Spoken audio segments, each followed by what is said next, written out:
안녕하십니까. 이어서 경남 뉴스입니다. 어제 경남에서 메르스 의심 신고가 3건 접수됐습니다.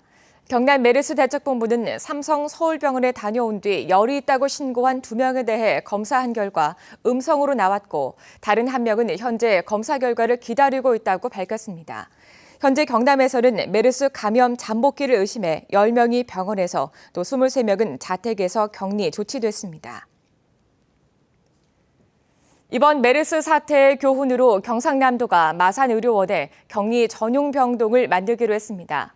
메르스 추가 의심자는 거의 나오지 않아 이번 주를 잘 넘기면 경남은 안정 국면에 들게 됩니다. 천현수 기자의 보도입니다.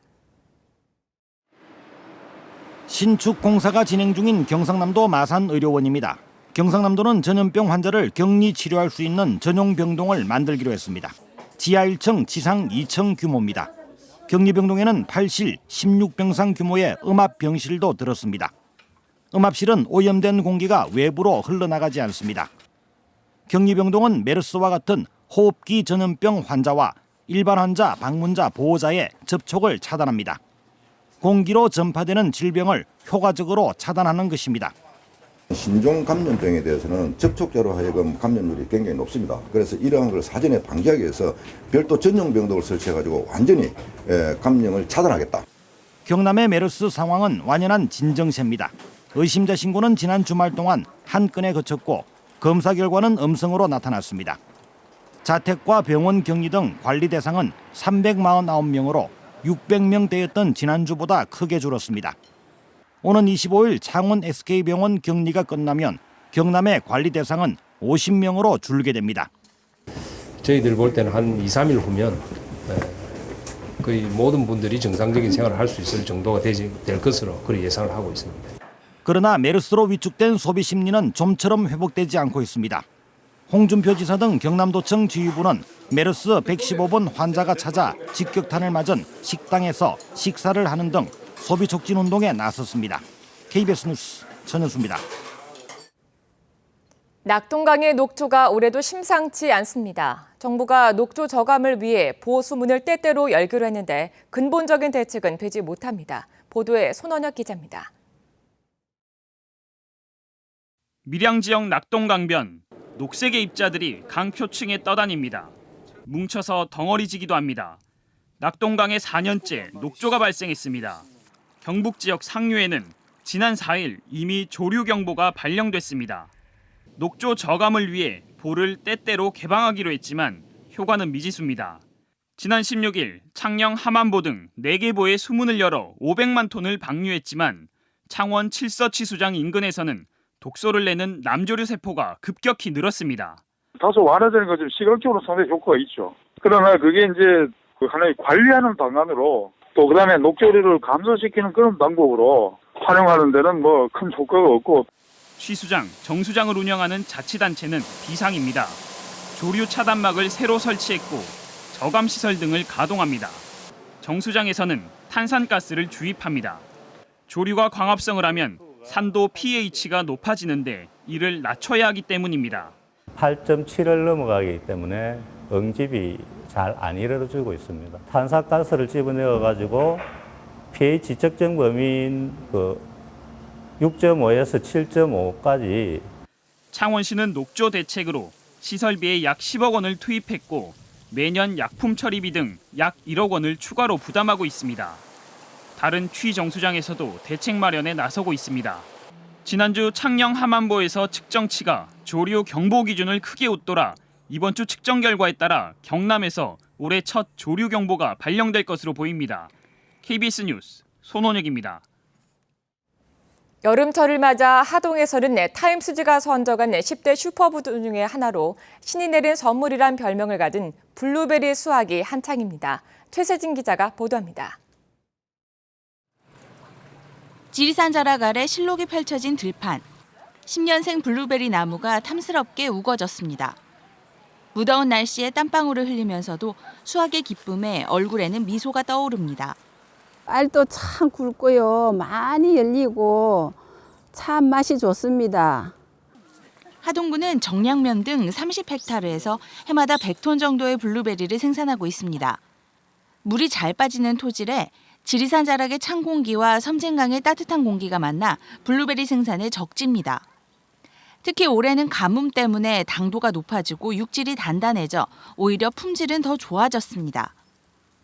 블루베리는 2000년대 들어서 전국적으로 재배 면적이 늘어나 2006년 24헥타르에서 지난 2013년에는 1500헥타르로 60배 넘게 늘어났습니다. 재배 기술이 발달한 데다 생과의 가격도 높아 고소득 작물로 인기가 높았기 때문입니다. 하지만 생산량이 늘어나고 미국과 칠레 등에서 생과 수입이 시작되면서 농민들도 품질 향상에 주력하고 있습니다.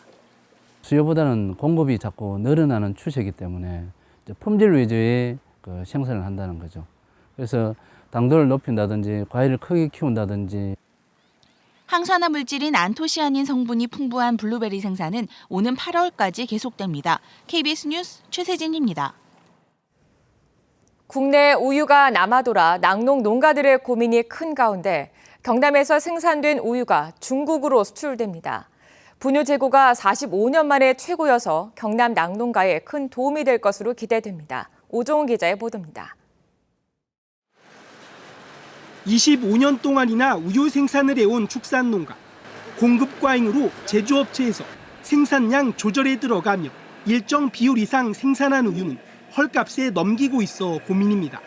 지금 유럽이나 아니면 낙농 강국들과 FTA 협상으로 인해서 원유가 많이 남아돌고 있습니다. 실제 지난해 우유 생산량은 221만 4천 톤, 반면 소비량은 191만 7천 톤에 불과해 29만 7천 톤이나 과잉 생산됐습니다. 지난 3월 기준 분유 재고량도 2만 1,900여 톤으로 45년 만에 최고치를 기록했습니다. 이런 가운데 농협이 중국 최대 농축산식품그룹과 우유 수출길에 나섰습니다. 올해 1,000톤으로 시작하지만 수출량을 점차 늘리고 국내 합작 우유공장 설립도 계획하고 있습니다. 올해 1,000톤 수준이고 내년에는 5,000톤, 내후년에는 10,000톤을 지금 계획하고 있습니다. 중국 현지서 한국 우유는 안정성과 높은 품질로 2배 이상 비싸게 팔릴 만큼 인기입니다. 새로운 시장을 이러한 수출을 통해서 돌파함으로써 우리나라 재고 문제 해결에 큰 도움이 될 것으로 기대를 합니다. 생산 과잉과 소비 감소로 어려움을 겪고 있는 낙농농가들이 중국 수출 확대로 어려움을 타개할지 주목됩니다. KBS 뉴스 오종우입니다.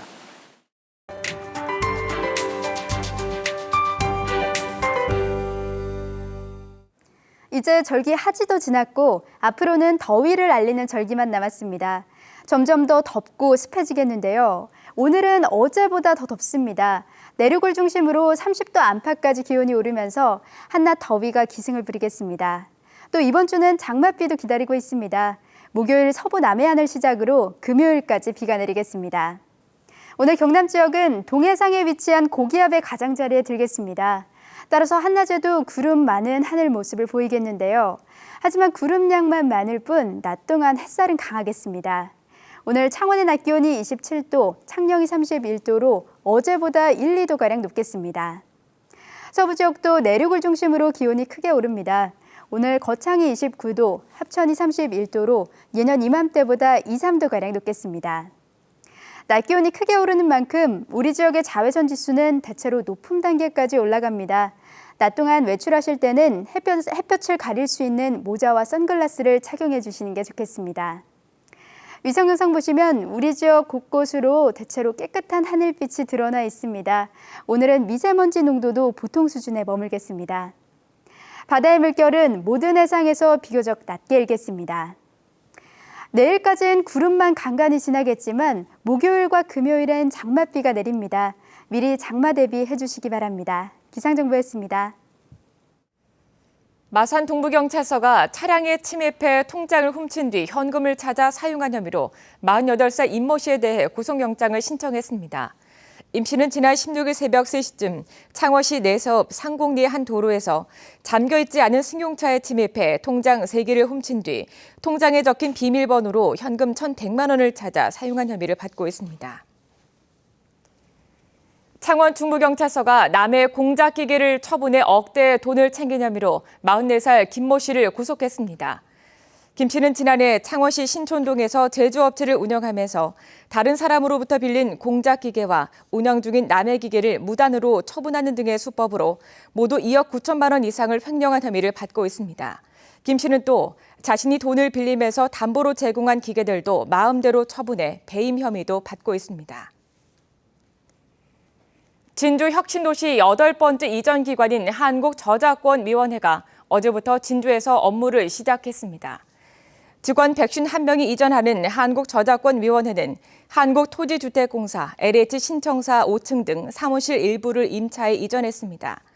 한국저작권위원회는 1987년 저작권조정위원회로 출범해 저작권 심의와 등록, 교육을 맡는 기관입니다. 연세대 기악과를 수석 졸업하고 창원시립교향악단 수석 바이올리니스트 강선의 리사이틀이 오늘 오후 7시 반 창원 성산 아트홀 소극장에서 열립니다. 이번 무대는 슈베르트 바이올린과 피아노를 위한 론도 나단조, 밀스타인 바이올린 솔로를 위한 파가니니아 등을 선보입니다. 스크린으로 만나는 국립발레단의 호두깎이 인형이 내일 저녁 7시 창녕문화예술회관 대공연장에서 무료로 상영됩니다. 굿뉴스 의료봉사회에서 이달 말까지 2015 아프리카 의료봉사 참가자를 모집합니다. KBS 뉴스를 마칩니다. 고맙습니다.